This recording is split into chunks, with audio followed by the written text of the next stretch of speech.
नमस्कार, मी भाग्यश्री स्वागत करते तुम्हा सर्वांचं पुन्हा एका आपल्या नवीन व्हिडिओमध्ये। जसे की कालच्या व्हिडिओमध्ये मी तुम्हाला बोलले होते की दोडक्याची जी रेसिपी आहे भाजीची ती मी तुम्हाला नेक्स्ट व्हिडिओमध्ये शेअर करेल। तर म्हटलं आपण व्हिडिओच्या स्टार्टिंगलाच या भाजीची रेसिपी तुमच्यासोबत शेअर करूयात। तर मुगाची डाळ पहिले भिजत टाकली आहे आणि दोडका घेतला छान, त्याला स्वच्छ धुवून घेतलं आणि आता त्याच्यावरच्या ज्या रेषा आहेत त्याला आपल्याला कट करून घ्यायचं, सोलून घ्यायचं आहे। तुम्ही पूर्ण दोडका सोलून घेतला तरीही चालेल किंवा मग त्याच्या ज्या रेषा असतात त्या काढून घेतल्यात तरीही चालेल, पण मी ना इथे बऱ्यापैकी सोलून घेणार आहे दोडका जो आहे तो। आणि सोलल्याच्या नंतर पुन्हा एकदा धुवून घेणार, कारण हे जे वरची साल असते दोडक्याची ती त्याला चिटकून बसते, त्यामुळे स्वच्छ धुवून त्याला बारीक स्लाइस मध्ये कट करून घेणार। त्यानंतर मग आपल्याला पुढे काय करायचं ते तुम्हाला पुढे दाखवतेच मी। पण ही दोडक्याची भाजी ना खरंच खूप मस्त लागते खाण्यासाठी, तुम्ही एकदा नक्की ट्राय करून बघा जर तुम्हाला माहिती नसेल ही भाजी कशी म्हणजे मी जशी बनवते तशी जर तुम्हाला माहिती नसेल तर नक्की ट्राय करा। स्लाइस कट करून घेतले आणि आता ना याला जाडसर असं कुटून घेतेय। ऍक्च्युली ना माझा खलबत्ता जो आहे तो थोडासा छोटा आहे, त्यामुळे ना हे मला व्यवस्थित कुटल्या नसतं गेलं, त्यामुळे मग मी एक डब्बा घेतलाय, डब्यामध्ये ह्याला कुटून घेतेय। तुम्ही खलबत्त्यात कुटलं तरी चालेल, मिक्सरला शक्यतो काढू नका, मिक्सरला काय होईल एकदम बारीक होऊन जाईल आणि जसं पाहिजे ना तसं आपल्याला मिळणार नाही, तर त्यामुळे मग कुटून घ्या। आणि ही भाजी आपल्याला हिरवी मिरचीची बनवायची, लाल तिखट शक्यतो टाकू नका, हिरवी मिरचीनेच ही भाजी मस्त लागते। तर त्यासाठी आपल्याला काय करायचं, मिरची घ्यायची आणि यामध्ये ना मिरचीचं प्रमाण थोडंसं जास्त ठेवा, मिरची लसूण ह्यांचा ठेचा वाटून घ्यायचा। कढईमध्ये तेल टाकायचं, तेल छान असं गरम झालं की त्यामध्ये थोडीशी मोहरी, थोडीशी जिरे टाकून त्यानंतर थोडासा कढीपत्ता टाकायचा आणि छान असं त्याला परतून घ्यायचं, म्हणजे तडतडून घ्यायचं। आणि मग हे छान तडतडलं की त्यामध्ये आपल्याला आपण जो दोडका कुटून घेतला होता तो दोडका टाकून याला व्यवस्थित फ्राय करायचं। आपल्याला ना अगोदर बिना पाण्याचंच याला फ्राय करून घ्यायचंय। त्यानंतर त्यामध्ये हळद आणि मीठ टाकून थोडीशी आपण जी मुगाची डाळ भिजत टाकली होती ती पण टाकायची आणि छान असं मिक्स करायचं आणि झाकण ठेवून 5 मिनिट आपल्याला याला असंच वाफेवरती होऊ द्यायचं। जर तुम्हाला ह्याला पाण्याची गरज वाटत असेल तर तुम्ही पाणी टाका, पण मी जे दोडके आणले होते ना त्यामध्ये ऑलरेडी पाण्याचं प्रमाण खूप जास्त होतं, त्यामुळे मी इथे काही भाजी शिजवताना पाणी वापरणार नाहीये।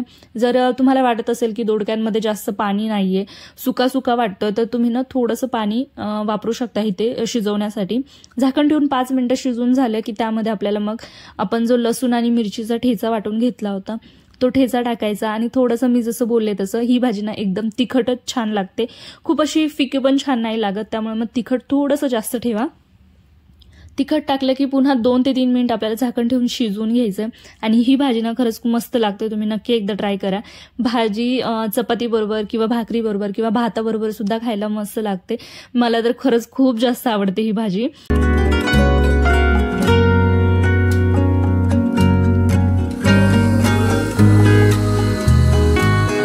तर भाजी बनवून झाली, जेवण वगैरे केलं, त्यानंतर मग जी आजची कामं होती ना ती करून घ्यायची, कारण आता 2 ते 3 दिवसामध्ये बाप्पा येतील, तर मग ते नको ना, म्हणजे मला असं वाटतंय की आपण त्या अगोदर ना सगळी काही तयारी करून घेऊयात। आणि आज मोस्टली माझं सगळं आवरून होईल, उद्याच्याला मला काहीच काम राहणार नाही, त्यामुळे मग आज माझा दिवस गेला तरीही चालेल, पण मी पूर्ण काम जे आहे ते आवरून घेणार। तर आता इथे ना जे काही भांडी होती ती पूर्ण आवरून घेतेय, म्हणजे धुवून घेतलेली वगैरे ती अगोदर लावून घेईल आणि अजून बाकी बरीचशी भांडी आहेत ज्याला मला स्वच्छ धुवून घ्यायचंय आणि सुकवून नंतर मग भांडी सेट करून द्यायची।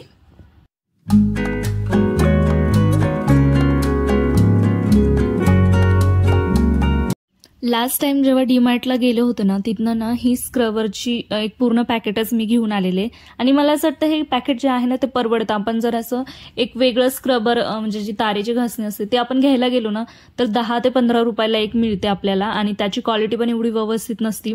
पण ही डीमार्टवरनं मी जे पॅकेट आणलंय ना त्यामध्ये मला 6 मिळाले 49 रुपयाला, सो मला असं वाटतं हे परवडतं तर परवडतंच। त्यानंतर जी क्वालिटी आहे ना खरंच बेस्ट क्वालिटी आहे, खूप दिवस टिकतात सुद्धा, तर मी तेच घेऊन येते नेहमी। आता माझ्या ज्या मागच्या वेळेस आणल्या होत्या त्या पूर्ण संपून गेल्या, सो त्या मी घेऊन आले आणि आता पहिले भांडी धुवून घेते सर्व, जी अगोदर स्वयंपाकाची आहे ती धुवून घेईल आणि नंतर मग जी एक्स्ट्राची भांडी आहेत ती काढायची घासण्यासाठी।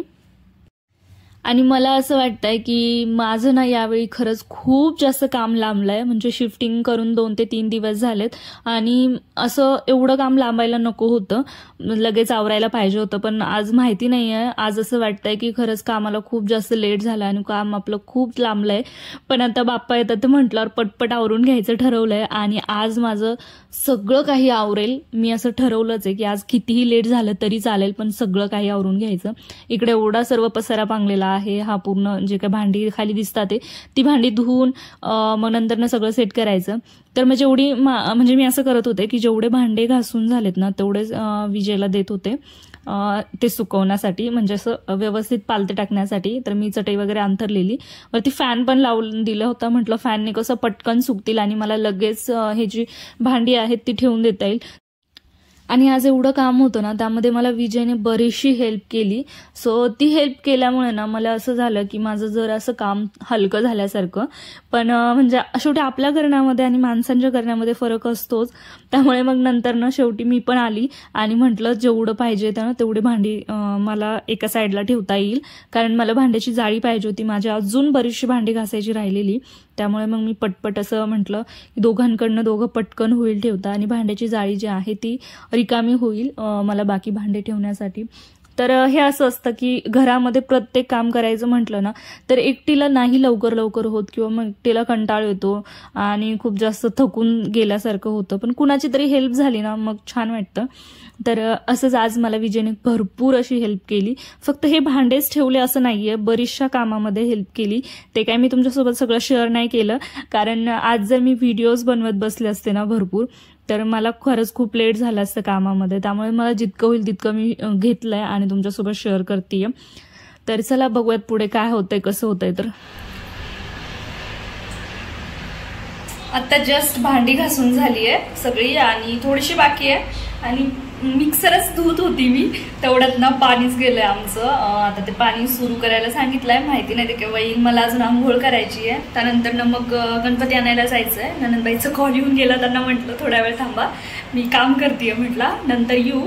तर भांडी आता सुकवायला ठेवली आहे फॅन खाली. इकडे काही भांडी आहेत, त्यानंतर ना खाली अजून थोडीशी आहे ती धुवायची आहे. त्यानंतर मिक्सर घेतलं होतं तर ते फक्त घासून घेतलंय, त्याला धुवायचंय. तर तेवढं पाणी गेलंय. इकडे अशा प्रकारे एवढंच पाणी येतंय. आता मोटर चालू करतील ते आणि इकडे मी मिक्सरच धुवत होते. पाणी आलं की मग पटकन हे आवरून घेईल आणि आंघोळ करेल. अजून चहा बनवायचा, चहा पिण्याची खूप जास्त इच्छा होतीये आणि आता 6:30 वाजलेत. तर चहाला खूप जास्त लेट झालंय, पण मग आता आंघोळ केल्याशिवाय तर काहीच नाही. चहा घेऊ आणि लगेच मग तिकडे जाऊ. तिकडनं आल्याच्या नंतर मग रात्रीचा स्वयंपाक वगैरे. तुम्ही असंच ब्लॉग कंटिन्यू करा.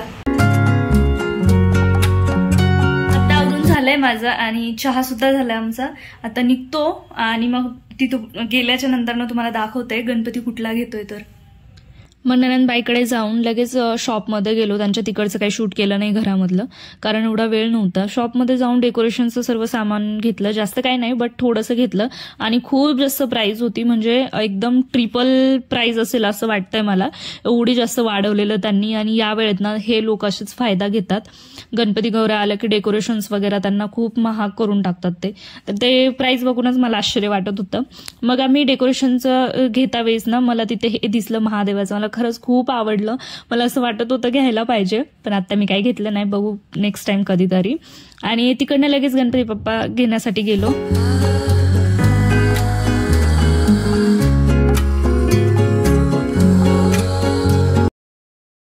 आणि सर्वच गणपती एवढे छान छान होते ना बनवलेले, दगडूशेठ वगैरे सगळ्या गणपतीत मूर्त्या खूप मस्त होत्या. तर आम्ही त्यातली एक सिलेक्ट केली आणि बुक करून न ठेवताना आम्ही डायरेक्ट घरीच घेऊन आलो, कारण 2 दिवसांनी पुन्हा जावंच लागलं असतं आणि घरापासून जरा दूर होतं शॉप. त्यामुळे मग आम्ही डायरेक्ट असंच गणपती बाप्पांना रुमाल बांधून घरी घेऊन आलो. नंतर हरतालिकेच्या मूर्त्या सुद्धा घेतल्या तिथनं. आता जस्ट आम्ही जाऊन आलो आणि आम्ही घरी आलो आणि पाऊस सुरू झाला. तर बरं झालं असं वाटतंय की लवकर आलो. म्हणजे ना मी बाहेर थांबलो असतो तर पूर्ण भिजून गेलो असतो. आणि कपडे होते गॅलरीमध्ये टाकलेले, सो थोडेसे ते पण ओले झाले पावसामध्ये आम्ही येईपर्यंत. तर आता 9 वाजलेत आणि आम्हाला एवढा वेळ लागला जाऊन येईपर्यंत. तर आता पटकन स्वयंपाकाला बनवते, कारण भूक पण लागली आहे आणि उशीर पण झालाय. स्वयंपाक काय करू ना ते समजत नाहीये, हेच मोठं कन्फ्युजन आहे मला आता सध्याला. बघेल आता मसाले भात किंवा मग वरण भात असं बनवेल। आणि बरेचसे दिवस झाले वरण भात सुद्धा खाल्लेला नाहीये, तर मग शक्यतो वरण भात बनवते। इडली डोसाचा बेत आहे उद्याचा, तर त्यासाठी ना डाळ तांदूळ भिजत टाकली होती सकाळी, तर मी आता तीच काढून घेतेय मिक्सरला। म्हटलं आपण पटकन काढून घेऊया, जरा उशीरच झाला ते काढण्यासाठी, लवकर काढायची होती पण तिकडे गेल्यामुळे ना मग थोडंसं लेट झालं। आणि मी तुम्हाला दाखवते इकडे की बॅटर किती केलेला आहे मी, तुम्ही याचा अंदाज बघू शकता। दुसऱ्या दिवशी मी तुम्हाला पुन्हा दाखवेल नेक्स्ट व्लॉगमध्ये की किती फर्मेंट झालं होतं ते। इकडे जेवणाचं ताट सुद्धा रेडी आहे, वरण भात माझं फेवरेट आहे आणि त्यामध्ये दुपारची भाजी सुद्धा होती। तर इकडे अशा प्रकारे बाप्पांना ठेवलंय आम्ही आणि हरतालिकेच्या मूर्त्या सुद्धा अशाच ठेवल्या। तर बाप्पांचा हा जो रुमाल आहे तो आपण जसं रेग्युलर बाप्पांची प्रथा असते बसवण्याची त्यावेळेसच काढणार, तोवर आम्ही असंच ठेवणार। तर चला हा व्लॉग मी इथेच एंड करते। व्लॉग तुम्हाला कसं वाटलं मला नक्की कळवा। जर चॅनलवरती नवीन असाल तर चॅनलला सबस्क्राईब करा। भेटूयात आपण अशाच एका नवीन आणि इंटरेस्टिंग व्हिडिओमध्ये, तोपर्यंत स्वतःची काळजी घ्या। बाय।